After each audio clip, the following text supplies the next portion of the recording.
ರೇಣುಕಾಸ್ವಾಮಿ ಕೊಲೆ ಪ್ರಕರಣ ಸುಪ್ರೀಂ ಕೋರ್ಟ್ನಲ್ಲಿ ದರ್ಶನ್ ಪರ ಹಿರಿಯ ವಕೀಲ ಕಪಿಲ್ ಸಿಬಲ್ ವಾದ.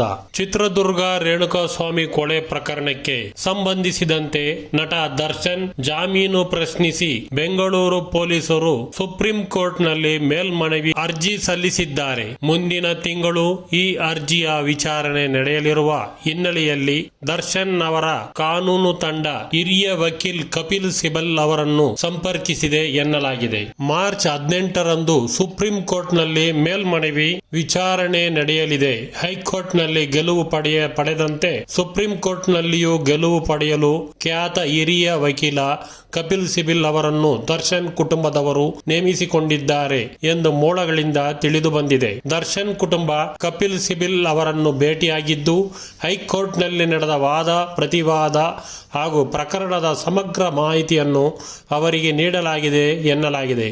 ಕರ್ನಾಟಕ ಹೈಕೋರ್ಟ್ನಲ್ಲಿ ದರ್ಶನ್ ಪರ ಹಿರಿಯ ವಕೀಲ ಸಿ.ವಿ. ನಾಗೇಶ್ ವಾದ ಮಂಡಿಸಿದ್ದರು.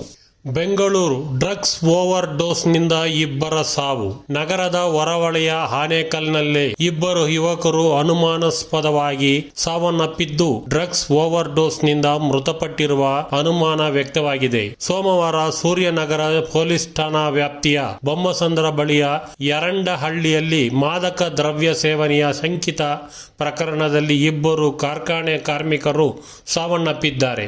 ಮತ್ತೊಬ್ಬ ವ್ಯಕ್ತಿ ಆಸ್ಪತ್ರೆಯಲ್ಲಿ ಚಿಕಿತ್ಸೆ ಪಡೆಯುತ್ತಿದ್ದಾನೆ. ಮೃತನನ್ನು ಅಸ್ಸಾಂ ಮೂಲದ ದಿವಾನ್ ಅಫ್ರೀದ್ ಅಲಿ 27 ವರ್ಷ ಮತ್ತು ಅಶ್ರಫ್ ಅಲಿ 34 ವರ್ಷ ಎಂದು ಗುರುತಿಸಲಾಗಿದೆ.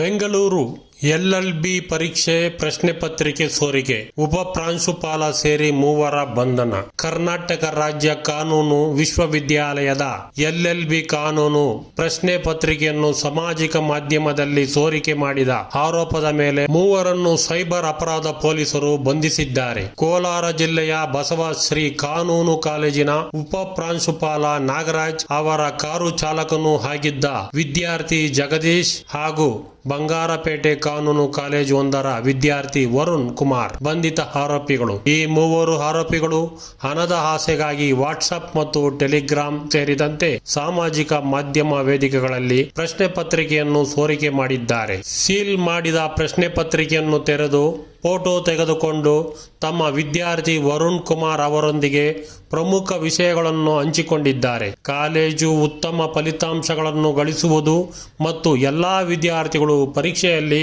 ಉತ್ತೀರ್ಣರಾಗುವಂತೆ ಮಾಡುವುದು ನಾಗರಾಜ್ ಅವರ ಉದ್ದೇಶವಾಗಿತ್ತು ಎಂದು ಪೊಲೀಸರು ತಿಳಿಸಿದ್ದಾರೆ. ನಮಸ್ಕಾರಗಳು. ಕ್ರೈಮ್ ಪ್ರಪಂಚ ನ್ಯೂಸ್ ಚಾನೆಲ್ಗೆ ಬೆಂಗಳೂರಿನಿಂದ JP.